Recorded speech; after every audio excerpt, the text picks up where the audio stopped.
ఇరాన్పై America ఎందుకు దాడికి దిగింది? ఈ ప్రశ్నకు ట్రంప్ ఇచ్చే సమాధానం తమ దేశానికి ఇరాన్ నుంచి అణుముప్పు పొంచి ఉందని, ఇరాన్ ఎట్టి పరిస్థితుల్లోనూ అణ్వస్త్రాలు తయారు చేయకూడదని. కానీ నిజంగా ఇరాన్ నుంచి అమెరికాకు న్యూక్లియర్ థ్రెట్ ఉందా? తాజాగా ఈ ప్రశ్నకే అగ్రరాజ్యం నిఘా విభాగం చీఫ్ తులసి గబ్బార్డ్ క్లియర్ కట్ క్లారిటీ ఇచ్చారు. అమెరికాకు ఇరాన్ కంటే చైనా, పాకిస్తాన్ నుంచే అధిక ముప్పు పొంచి ఉందన్నారు. గతేడాది జరిపిన దాడుల తర్వాత ఇరాన్ అణు కార్యక్రమం ఆగిపోయిందని క్లారిటీ ఇచ్చారు. ఈ వివరణే ఇప్పుడు అమెరికా రాజకీయాన్ని షేక్ చేస్తుంది.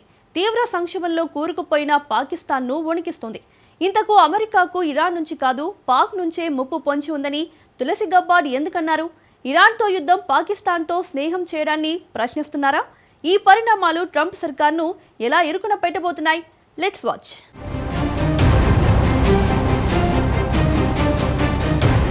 ఇరాన్తో వార్, పాక్తో దోస్తీ, ట్రంప్కు షాక్ ఇచ్చిన తులసి.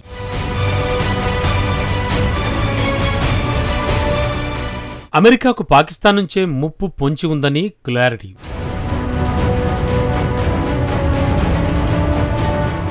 నిఘా చీఫ్ కామెంట్తో ట్రంప్ సర్కార్కు చిక్కులు తప్పవా?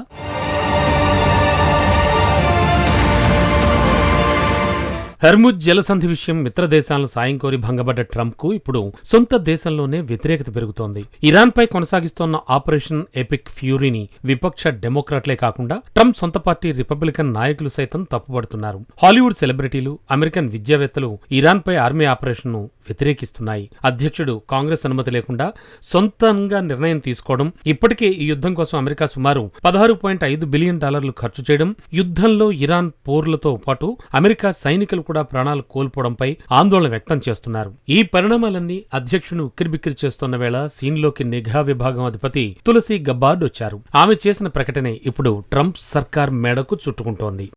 However, the intelligence community assesses that Russia, China, North Korea, Iran, and Pakistan have been researching and developing an array of novel, advanced, or traditional missile delivery systems with nuclear and conventional payloads that put our homeland within range. The IC assesses that threats to the homeland will expand collectively to more than 16,000 missiles by 2035, from the current assessed figure of more than 3,000 missiles. The IC assesses that China and Russia are developing advanced delivery systems meant to be capable of penetrating or bypassing U.S. missile defenses. North Korea's ICBMs can already reach U.S. soil, and the IC assesses that it is committed to expanding its nuclear arsenal. ఇరాన్తో యుద్ధం వేళ senate విచారణలో intelligence chief తులసి చేసిన వ్యాఖ్యలే ఇవి. Iran నాయకత్వం, సైనిక సామర్థ్యాలపై దాడుల కారణంగా అక్కడి పాలన చెక్కు చెదరకపోయినా చాలా వరకు బలహీనపడిందని అమెరికా నిఘా వర్గాలు అంచనా వేస్తున్నాయని సెనెట్ విచారణలో గబ్బార్డ్ తెలిపారు. ఈ సందర్భంగా అమెరికాకు అత్యంత భారీ అణుముప్పును కలిగించే దేశాల్లో ఇరాన్, చైనా, రష్యా, ఉత్తర కొరియాలతో పాటు పాకిస్తాన్ కూడా ఒకటని గబ్బార్డ్ పేర్కొన్నారు. ఈ దేశాలు అణ్వాయుధాలు, సాంప్రదాయ వార్ హెడ్లు రెండింటినీ మోయగల అధునాతన క్షిపణి ప్రయోగ వ్యవస్థలను చురుగ్గా అభివృద్ధి చేస్తున్నాయని ఆమె వెల్లడించారు. రష్యా, చైనా, ఉత్తర కొరియా, ఇరాన్, పాకిస్తాన్లు అణ్వాయుధాలు, సాంప్రదాయ పేలోడ్లతో కూడిన అనేక రకాల కొత్త అధునాతన సాంప్రదాయ క్షిపణి ప్రయోగ వ్యవస్థలపై పరిశోధనలు అభివృద్ధి చేస్తున్నాయని నిఘా వర్గాలు అంచనా వేస్తున్నట్లు చెప్పారు. రష్యా, చైనాలతో ఉత్తర కొరియా సహకారాన్ని పెంచుకుంటోందని ఆందోళన వ్యక్తం చేశారు. Pakistan's long-range ballistic missile development potentially could include ICBMs with a range capable of striking the homeland. The IC assesses that Iran has previously demonstrated space launch and other technology it could use to begin to develop a militarily viable ICBM before 2035, should Tehran attempt to pursue that capability.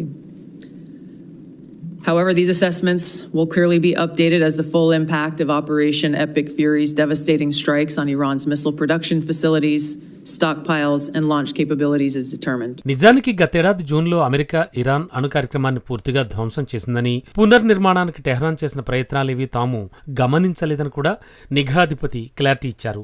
లిఖితపూర్వకంగా ఇచ్చిన వార్షిక ముప్పు అంచనాలో ఈ వివరాలను ఆమె పంచుకున్నారు. అయితే సెనేటర్లతో మాట్లాడేటప్పుడు దీన్ని మాత్రం వెల్లడించలేదు. ఆపరేషన్ మిడ్ నైట్ హ్యామర్ ఫలితంగా ఇరాన్ యురేనియం శుద్ధి కార్యక్రమం ధ్వంసమైందని, అప్పటి నుంచి అణు సామర్థ్యాన్ని తిరిగి నిర్మించుకోవడానికి ఎలాంటి ప్రయత్నాలు జరగలేదని సెనేట్ ఇంటెలిజెన్స్ కమిటీకి ఇచ్చిన సాక్ష్యంలో గబ్బార్డ్ చెప్పినట్లు ఏఎఫ్సి తన కథనంలో తెలిపింది. కెమెరా ముందు ఆ నిర్ధారణను ఎందుకు బయటపెట్టలేదని ఒక డెమోక్రాట్ సెనేటర్ నిలదీయగా, విచారణ సమయంలో తన పూర్తి సాక్ష్యాన్ని సమీక్షించుకోవడానికి తగిన సమయం లభించలేదని గబ్బార్డ్ సమాధానం ఇచ్చారు. కానీ ఆ అంచనాను ఆమె ఖండించలేదు. కానీ ట్రంప్ తక్షణ అణుముప్పు కారణంగానే ఇజ్రాయెల్తో కలిసి ఇరాన్పై ఫిబ్రవరి 28న దాడికి ఆదేశించినట్లు పదే పదే పేర్కొన్నాడు. ఈ నేపథ్యంలో అమెరికా ఇంటెలిజెన్స్ చీఫ్ తులసి గబ్బార్డ్ ఇప్పటికిప్పుడు ఇరాన్ నుంచి ముప్పేం లేదని చేసిన వ్యాఖ్యలు ట్రంప్ సర్కార్ను చిక్కుల్లో పడేశాయి.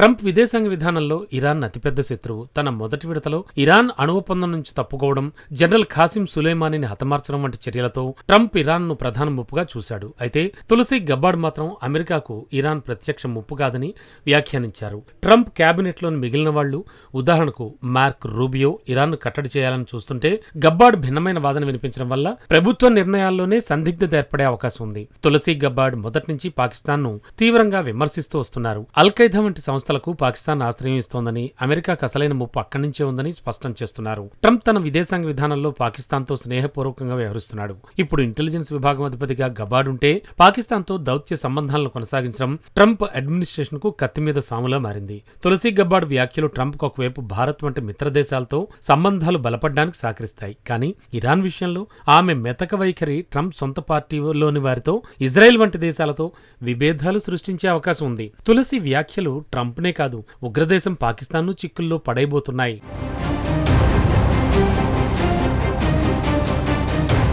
తులసి గబ్బార్డ్ తన తాజా నివేదికలో పాకిస్తాన్ తన క్షిపణి వ్యవస్థను ఆధునికీకరిస్తోందని, ముఖ్యంగా అమెరికాను తాకగలిగే సామర్థ్యం ఉన్న ఖండాంతర బాలిస్టిక్ క్షిపణుల అభివృద్ధి దిశగా అడుగులు వేస్తోందని ఆందోళన వ్యక్తం చేశారు. గతంలో ఇరాన్ను ప్రధాన ముప్పుగా చూసిన యుఎస్ ఇప్పుడు పాకిస్తాన్ వైపు దృష్టి సారించడం ఆ దేశానికి పెద్ద దెబ్బ.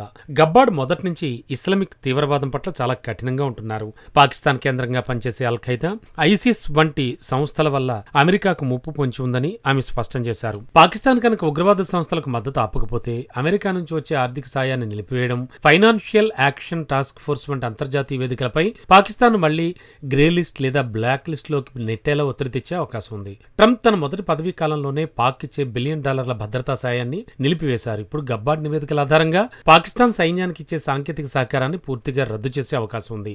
ద్వైపాక్షిక వాణిజ్యంపై ఆంక్షలు విధించడం, అమెరికాలోని పాక్ ఆస్తులను స్తంభింపజేయడం వంటి తీవ్ర నిర్ణయాలు తీసుకోవచ్చు.